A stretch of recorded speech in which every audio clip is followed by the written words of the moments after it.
У Вялікай Брытаніі выявілі новы штам каронавірусу, які можа стаць самым заразным ад пачатку пандэміі. Ужо 10% усіх выпадкаў інфікавання прыпадае менавіта на яго. У эфіры «Аб'ектыў» я Александр Пуціла. Добрый вечар. Сёння вы пабачыце. Узмацніць санкцыі і кантроль на мяжы. Новыя прапановы для развязання міграцыйнага крызісу. Чаго мы чакаем перадусім палітычнай дапамогі з боку еўразвязу ў справе агульнай міграцыйнай палітыкі, агульнай абароны знешніх межаў і ў пытанні санкцыяў супраць беларускага рэжыму. Ад экстрэмісцкіх рэсурсаў і каналаў да экстрэмісцкіх фармаванняў. Навошта МУС узмацняе вызначэнне дэструктыўнасці? Такая ответственность предусмотрена только для того, чтобы можно было репрессировать как можно большее количество людей, чью вину в совершении реальных преступлений установить и доказать невозможно. 17 гадоў таму забілі журналістку Вераніку Чаркасаву. Ёсць, на жаль, такое вельмі сур'ёзнае падазрэнне, што пры гэтай уладзе мы наўрад ці даведаемся пра асобу ці заказчыкаў гэтага забойства. На польска-нямецкай мяжы могуць з'явіцца супольныя патрулі паліцыі, каб знізіць узровень нелегальнай міграцыі, скіраванай праз Беларусь рэжымам Лукашэнкі. Нямецкі міністр унутраных справаў, які агучыў прапанову, падкрэслівае, што мяжу між дзвюма дзяржавамі шэнгенскай зоны ніхто закрываць не збіраецца. Перадольваць праблему ў Берліне сярод іншага збіраюцца, узмацніўшы санкцыі. Ярослаў Сцешак працягне тэму. Колькасць мігрантаў, якія нелегальна трапілі ў Нямецчыну праз Польшчу, вырасла лавінападобна, пачынаючы са жніўня. Як паведамляе федэральная паліцыя, толькі ў кастрычніку гэта было 3000 парушальнікаў межаў, агулам са жніўня 4500. І абсалютная большасць прыбыла праз Беларусь. Усю адказнасць за арганізаваную масавую нелегальную міграцыю праз нашу дзяржаву міністр унутраных справаў Нямецчыны ускладвае на Лукашэнку і ягоных саюзнікаў. Я не магу уявіць, і ніхто ў кабінеце міністраў мне не пярэчыць, што беларускі рэжым можа рабіць гэта ўсё як мінімум без падтрымкі ці ўхвалення Масквы. Мы цяпер бачым шмат рэгіёнаў, дзе Масква больш арыентаваная на канфлікты, чым на згоду. Нямецкі міністр у адмысловым лісце ў Варшаву прапанаваў зладзіць супольныя нямецка-польскія патрулі для затрымання кантрабандыстаў і выяўлення незаконных пранікненняў у Нямецчыну. Мяжу з Польшчаю Берлін закрываць не збіраецца. Мігранты, пераважна грамадзяне Іраку і Сірыі, едуць у Нямецчыну на легкавых і грузавых аўтамабілях, і часам гэта небяспечна для жыцця. Пазаўчора ў заходняй Польшчы разбіўся грузавік, у якім былі 20 мігрантаў. Як мы можам перадухіліць яшчэ большае пашырэнне другаснай міграцыі, калі людзі, што ўжо атрымалі абарону, усё роўна перамяшчаюцца па Еўропе. Нават тыя, хто ўжо атрымаў статус прэтэндэнта на прытулак, едуць далей, каб падаць прашэнне аб прытулку яшчэ дзесьці. Толькі за аўторак польская памежная служба перадухіліла больш за 400 спробаў нелегальнага пераходу мяжы з беларускай тэрыторыі. Відэа аднаго з прарываў апублікаваў беларускі памежны камітэт пад назвай «Шакіруючыя кадры избиения беженцев из Афганистана польскими силовиками». На відэа бачна, як мігранты бярвеннем ломяць агароджу, збудаваную на польскім баку. Потым усе разам спрабуюць перайсці мяжу, польскія вайскоўцы затрымліваюць іх, кладуць на зямлю са скутымі рукамі, а частку адганяюць назад слезатечным газам. Таксама сёння польскія памежнікі знайшлі мёртвага мігранта, які спрабаваў пераплыць памежную раку Буг, але патануў. Аднак памежнікам удалося выратаваць жыццё нованароджанага немаўляці. Памежнікі знайшлі ў групе мігрантаў з Іраку жанчыну, якая толькі што нарадзіла. Мы адразу выклікалі медычных ратавальнікаў, і памежнікі павезлі службовым аўтамабілем дзіця разам з маці ды бацькам насустрач машыне хуткай дапамогі. Мяжу з Беларуссю ахоўваюць ужо 6000 польскіх жаўнераў. З прычыны злачынных дзеянняў рэжыму Лукашэнкі пытанне бяспекі выходзіць на першы план у стасунках Польшчы з суседзямі па еўразвязе, заявіў сёння адказны за нацыянальную бяспеку Павел Солах. на дзень dzisiejszy На сёння Польшча мае дастаткова сродкаў, каб абараняць мяжу. Чаго мы чакаем перадусім палітычнай дапамогі з боку Еўразвязу ў справе агульнай міграцыйнай палітыкі, агульнай абароны знешніх межаў і ў пытанні санкцыяў супраць беларускага рэжыму. Напярэдадні шэраг беларускіх і расійскіх медыяў, як дзяржаўных, так і незалежных, напісалі, што Бельгія нібыта хоча змякчыць санкцыі супраць беларускалію, але загалоўкі кшталту «краіны Еўразвязу хочуць зняць санкцыі», мякка кажучы, не адпавядаюць рэчаіснасці, тлумачаць эксперты. Бо публікацыі ў прэсе кажуць не пра афіцыйную дзяржаўную пазіцыю, а пра ліст некалькіх бельгійскіх дыпламатаў, які нейкім чынам трапіў да журналістаў. Рэжым, як мы ўжо пабачылі некалькі разоў толькі за гэты месяц, вельмі любіць блефаваць і любіць звяртацца да сваіх лабістаў, якія агучваюць нейкія рэчы, якія пасля, як мы ўжо не першы раз маглі пабачыць, таксама не з'яўляюцца тым, аб чым з'яўляецца на самым пачатку. Заўтра і паслязаўтра менавіта ў бельгійскай сталіцы пройдзе Еўрапейская рада, саміт кіраўнікоў дзяржаваў Еўразвязу, дзе сярод іншага разгледзець і новы пакет санкцыяў. Вядома, што абмежаванні могуць закрануць дзяржаўную кампанію «Белавія», якая можа застацца без новых самалётаў, тэхабслугоўвання і стыковачных рэйсаў. А Злучаныя Штаты не толькі рыхтуюць мацнейшыя санкцыі супраць Лукашэнкі ды ягонага атачэння, але і заахвочваюць саюзнікаў выступаць агульным фронтам. Камітэт замежных дачыненняў амерыканскага сенату прыняў рэзалюцыю з заклікам максімальна ціснуць на Лукашэнку, каб той спыніў рэпрэсіі ды катаванні беларускага народу, а таксама спыніў выкарыстанне мігрантаў у агрэсіўных мэтах. Ярослаў Сцешык, Белсат. А ў адказ на гэтак званыя пагрозы захаду афіцыйныя Москва і Менск падрыхтавалі ваенную дактрыну саюзнай дзяржавы. Адпаведную заяву зрабіў міністр абароны Расійскай Федэрацыі Сергей Шойгу ў часе супольнай калегіі міністэрстваў абароны абедзвюх краінаў. Это любой военной доктрины, любой краины, это оценка погрозов безпеки краины и вызначение механізмаў супрацьстаяння гэтым пагрозам. Паводле Шойгу, новая дактрына саюзнай дзяржавы – гэта вымушаная захада ў адказ на палітычны і эканамічны ціск з боку гэтак званага калектыўнага захаду. Документ мае быць зацверджаны Пуціным і Лукашэнкам неўзабаве на пасяджэнні найвышэйшага дзяржсавету саюзнай дзяржавы. Тым часам, як заявіў Сергей Шойгу, вайсковыя ведомствы ўжо распачалі планаванне двухбаковай супрацы на аснове 5гадовай праграмы стратэгічнага партнёрства. Гэтак сёння міністры абароны Беларусі і Расіі падпісалі дакументы ў падаўжэнні тэрмінаў дзеяння двух расійскіх вайсковых аб'ектаў на тэрыторыі нашай краіны. 17 гадоў таму у Менску забілі карэспандэнтку газеты «Салідарнасць» Вераніку Чаркасаву. Улады пастараліся забыць пра гэтую смерць, як і пра шэраг іншых гучных забойстваў у нашай гісторыі Беларусі. Злачынства засталося нерасследаваным. Пра Вераніку Чаркасаву ды ейны ўнёсак у беларускую журналістыку Ірына Дарафійчук. Светлы абаяльны чалавек і адна з найлепшых аўтарак у гісторыі беларускай журналістыкі. Так сёння згадваюць калегі Вераніку Чаркасаву. Со своим познавальным стилем, с умением знаходить цікавыя лёсы, разгаворваць людзей, якія рэдка ішлі на контакт з іншымі, і вельмі цікава пісаць рэчы не надта запатрабаваныя ў наш час. Вераніку Чаркасаву знайшлі забітай у ейнай кватэры ў Менску 20 кастрычніка 2004 года. Забойца нанёс жанчыне больш за 40 удараў ножом. Падазраванымі ўлады паспрабавалі зрабіць 15гадовага сына журналісткі, а таксама ейнага айчыма. Калі ж не ўдалося, справу прыпынілі праз немагчымасць высветліць асобу злачынцы. Было некалькі грунтоўных журналісцкіх расследаванняў вакол забойства Чаркасавай, але і нават гэтыя версіі ніяк не паўплывалі на працу следства. Яно дагэтуль прыпыненае, і ёсць, на жаль, такое вельмі сур'ёзнае падазрэнне, што пры гэтай уладзе мы наўрад ці даведаемся пра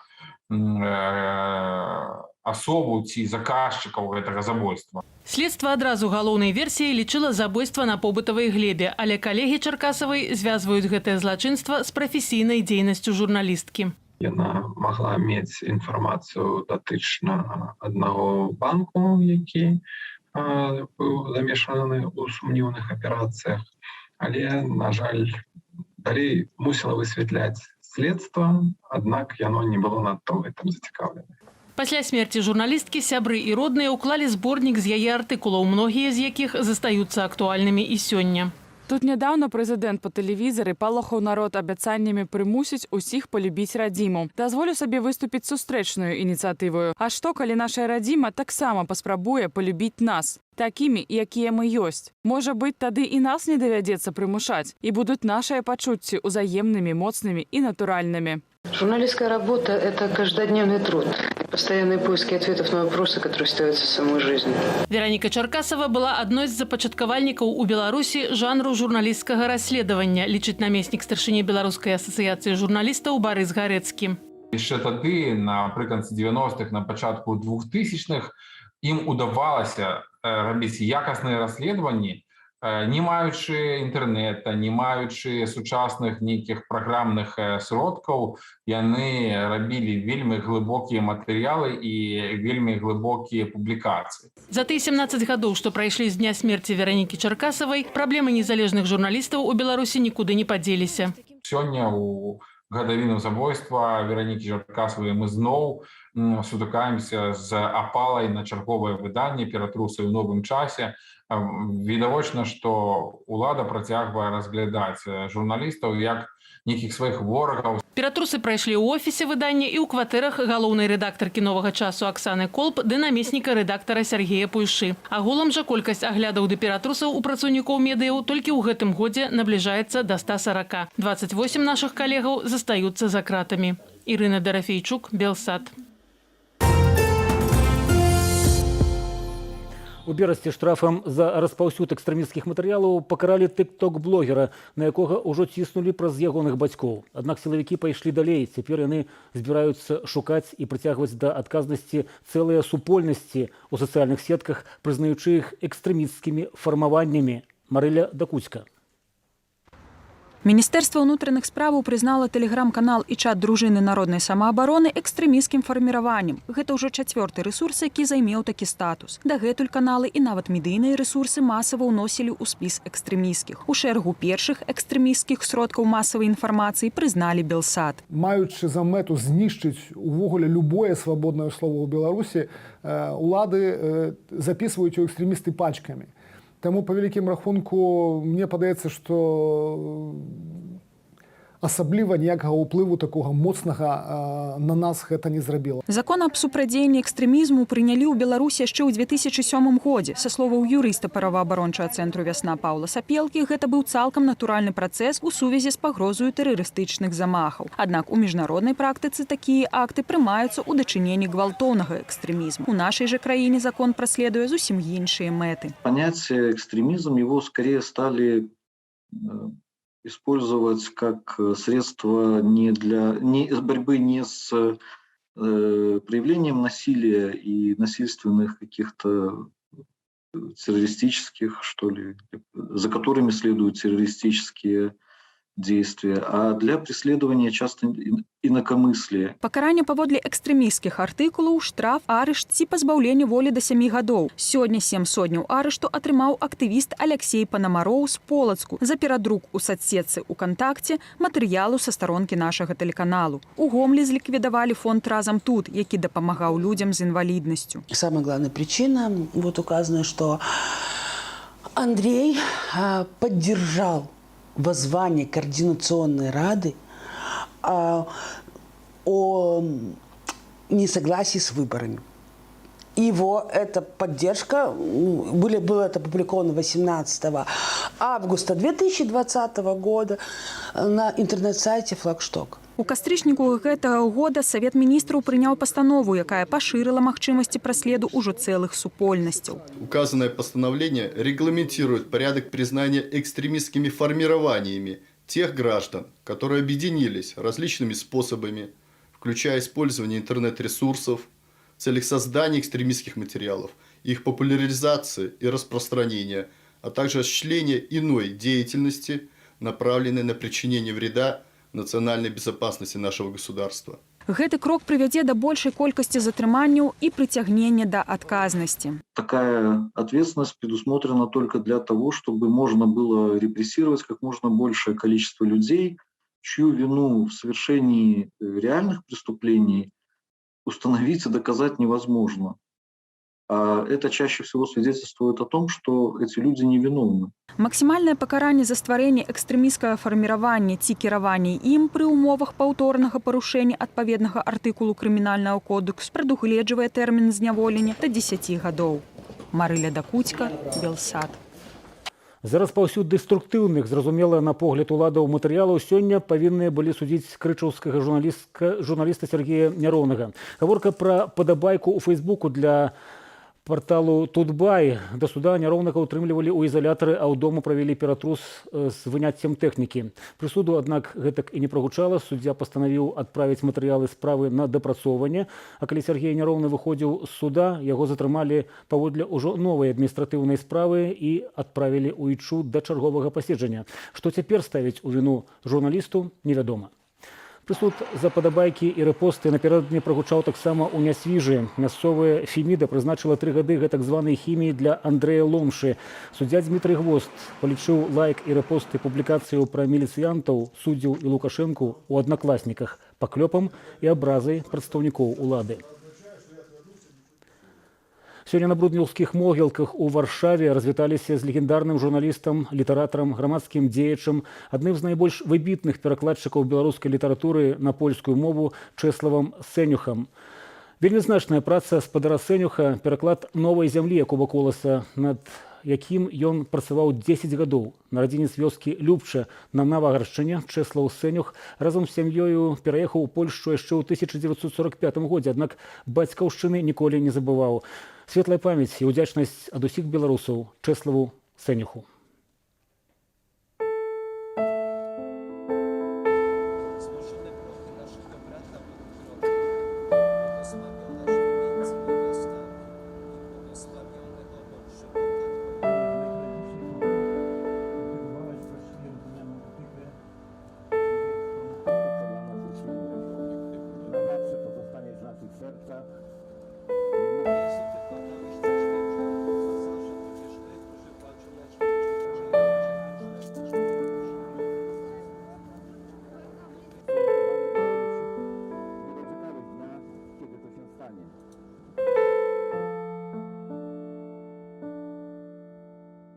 Jakim był tata ojcem? Ojcem był ciepłym i serdecznym. Якім тата быў бацькам? Быў ён бацькам цёплым і сардэчным, з гэткай крысовай сардэчнасцю, вялікай ступені дзякуючы беларускай зямлі. Zawdzięcza tej białoruskiej ziemi, bo tak jak ojciec mówił, co to jest Białoruś? Як тата казаў, што такое Беларусь? Беларусь – гэта Дабрарусь. Русь дабра і святла. Русь, якая вітае кожнага госця як сябра. Ад пачатку сябра, а далей будзе бачна.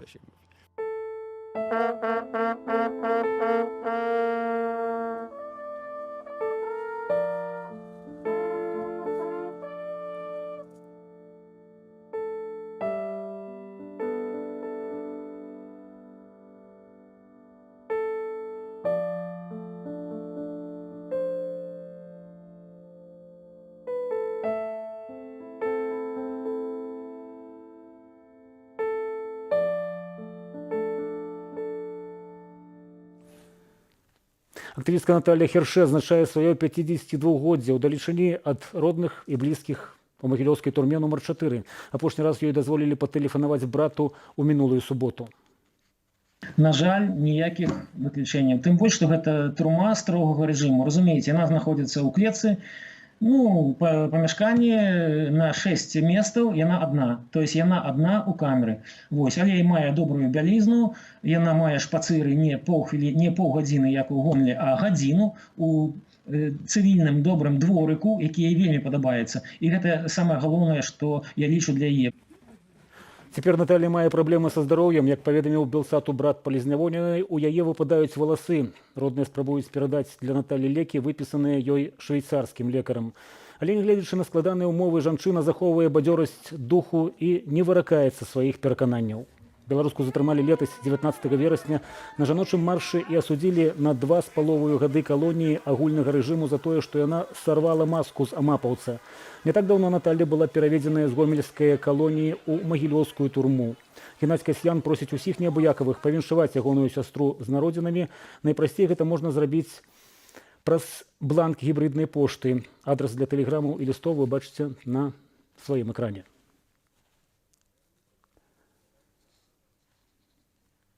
Міжнародны рэспубліканскі інстытут ЗША ў Вашынгтоне узганараваў прэміяй свабоды імя Джона Маккейна Таццяну Хоміч, прадстаўніцу каардынацыйнай рады ў пытаннях палітвязняў і сястру палізняволенай Марыі Калеснікавай, адной з лідарак беларускага негвалтоўнага супраціву. Авторитарных стран много десятков, да, но второй год подряд эта премия присуждается.